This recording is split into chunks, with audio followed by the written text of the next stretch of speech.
Ginabi na nga ako sa pagre-repair ng ceiling para tao kasi nga mga kamaster ay galing pa ako sa trabaho. Kakawi ko lang kaya ngayon pa lang masisimula. So samahan niya ako tuklasin ko anong sira nga ba nito mga kamaster.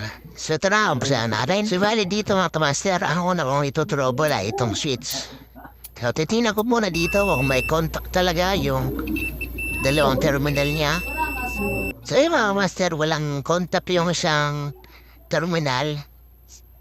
Kaya lalagyan ko siya ng jumper na papunta sa kabilang wire para magkaroon siya ng contact. Siguro naglo-lose contact dito kaya ayaw gumana. Pero siyempre hindi pa rin tayo kampante na ito lang ang sira. Titingnan ba din natin dun sa pinaka-motor niya. So yan, i-check ko na din ngayon. At okay na mga kawaster, may contact na yung dalawang terminal yung kapag ginagaon ang switch natin. At dahil tapos na tayo dito sa switch, tatakpan na natin. Lagyan na natin yung dalawang screw. At syempre, dapat higpitan natin ng maayos kasi delikado yan. Kung patatanggal yung copper kasi nandyan yung line 1 natin. So delikado baka makakakuryente pa. So higpitan lang natin ng maayos. Ayan. Isunod naman natin tanggalin yung cover tapos pagka natin yung mga screw para matanggal yung cover. Ayan. Okay na, tanggal natin. Siyempre, meron pa yung isang screw. Kaya kailangan natin tanggalin yan para mapaghiwalay natin yung bracket at yung pinaka-body ng LSC. Tapos ilayin natin ng wire. Yan. Ganyan po itsura ng winding ng ceiling fan. Bali may lock pa yan dito. Yun ni e-ring. Metal e-ring kaya kailangan natin tanggalin yan. So medyo mahirap-hirap nga lang tanggalin kasi napakaliit at napakasikip. So kailangan mataga kayo sa pagtatanggal nila. So ayan, natanggal na natin yung e-ring. At kaya naman tanggalan natin yung motor or yung winding. So ito po yung winding niya, yung pinaka-motor. So bali sa pagtatanggal nito ay kailangan natin maglagay ng palatandaan para hindi tayo mahirapan mamaya sa pagbabalik. Tapos tanggalin natin yung tatlong mahabang screw. Yan, pinakaalak yan ng cover. So yan, tanggal natin. Ayan, natanggalan natin yung cover at makikita nyo yung winding ng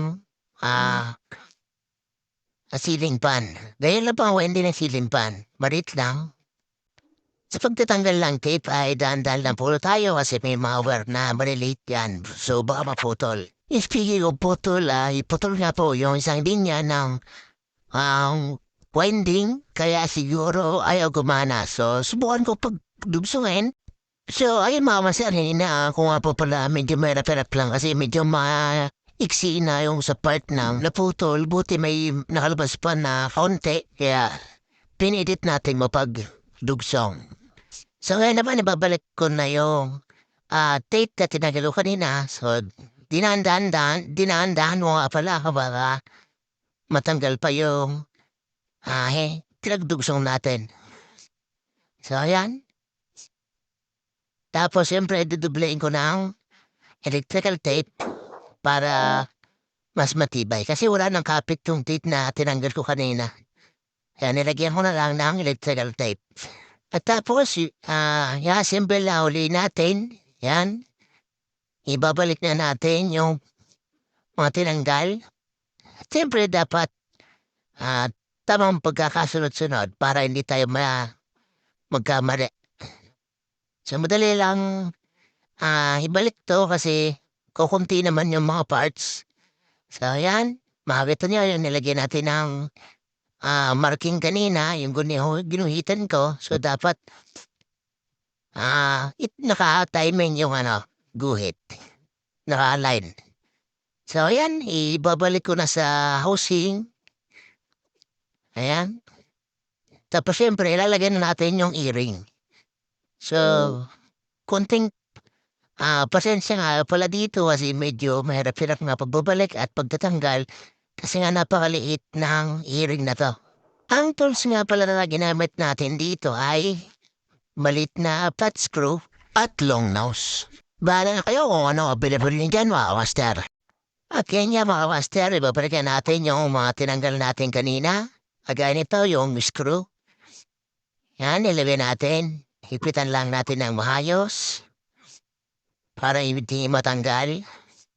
So kung may mga sira kayong ceiling fan, sigurado magagawa nyo na yan kasi napanood nyo na itong video na to. So, ganun lang po pagka-troubleshoot ng ceiling fan mga master. Ngayon naman, nilalagay ko na yung mga screw.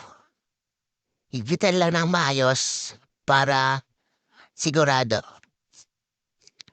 Ipapabukas ko sana ang paggagawa nito kasi siyempre pagod na galing sa trabaho. Kaso sabi ng customer, wala daw gagamitin yung anak niya. So yun, nawa naman ako. Kaya pinilit ko pa rin gawin. Ang sabi pa nga ng customer ay ilang araw daw silang nagpapaypay sa anak nila kasi nga isa lang yung ceiling pan na ginagamit nila. So yun mga masters, nilagyan na natin yung lahat ng screw oras naman para testingin natin.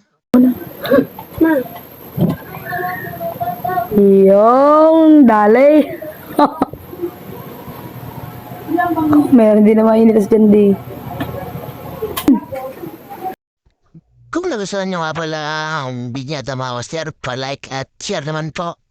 Salamat!